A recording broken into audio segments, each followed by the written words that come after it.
بسم اللہ الرحمن الرحیم۔ آج بھی مدینہ کے شہری کسی اجنبی کو دیکھتے ہیں تو اسے محمد کہہ کر پکارتے ہیں اور ساتھی کو یا صدیق۔ لہٰذا یہ دنیا کا واحد شہر ہے جس میں ہر مہمان، ہر اجنبی کا نام محمد اور ساتھی صدیق ہے۔ انصار نے حضور صلی اللہ علیہ وآلہ وسلم کی تواضع کی اور ان کی نسلیں حضور صلی اللہ علیہ وآلہ وسلم کے مہمانوں کی خدمت کر رہی ہیں۔ رمضان میں پورا مدینہ اشیاء خوردنوش لے کر مسجد نبوی صلی اللہ علیہ وآلہ وسلم حاضر ہو جاتا ہے۔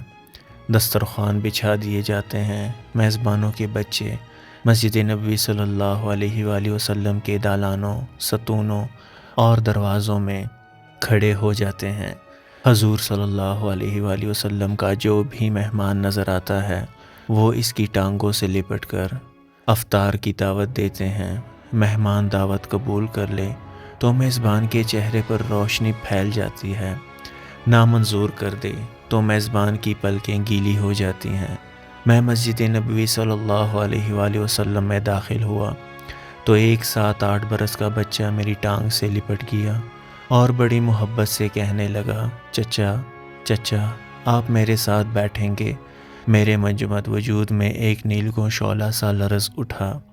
میں جھک کر اس کے ماتھے پر بوسہ دیا اور سوچا کہ یہ لوگ واقعی مستحق تھے کہ رسول اللہ صلی اللہ علیہ وآلہ وسلم اپنے اللہ کے گھر سے اٹھ کر ان کے گھر آ ٹھہرتے اور پھر واپس نہ جاتے۔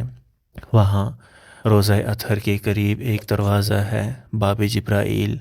آپ صلی اللہ علیہ وآلہ وسلم ام المؤمنین حضرت عائشہ صدیقہ رضی اللہ تعالی عنہا کے حجرہ مبارک میں قیام فرماتے تھے۔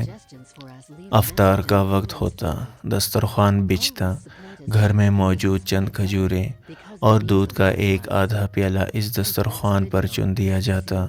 سیدنا حضرت بلال حبشی رضی اللہ تعالی عنہ اذان کے لیے کھڑے ہوتے تو آپ صلی اللہ علیہ وآلہ وسلم فرماتے، عائشہ باہر دیکھیے، باب جبرائیل کے پاس کوئی مسافر تو نہیں؟ آپ رضی اللہ تعالی عنہا اٹھ کر دیکھتیں، واپس آ کر عرض کرتیں، یا رسول اللہ صلی اللہ علیہ وآلہ وسلم وہاں ایک مسافر بیٹھا ہے۔ آپ صلی اللہ علیہ وآلہ وسلم کھجوریں اور دودھ کا وہ پیالہ باہر بھجوا دیتے۔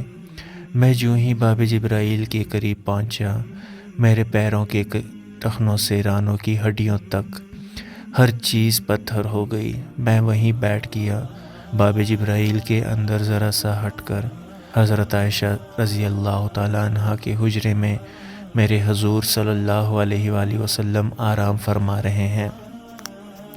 میں نے دل پر ہاتھ رکھ کر سوچا، آج بھی رمضان ہے، ابھی چند لمحوں بعد اذان ہوگی، ہو سکتا ہے آج بھی میرے حضور صلی اللہ علیہ وآلہ وسلم حضرت عائشہ صدیقہ رضی اللہ تعالی عنہا سے پوچھیں، ذرا دیکھیے باہر کوئی مسافر تو نہیں؟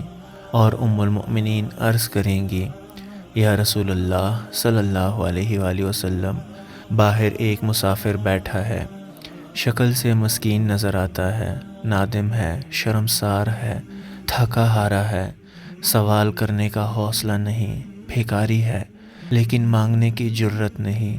لوگ یہاں کشکول لے کر آتے ہیں، یہ خود کشکول بن کر آ گیا، اس پر رحم فرمائیں یا رسول اللہ صلی اللہ علیہ وآلہ وسلم۔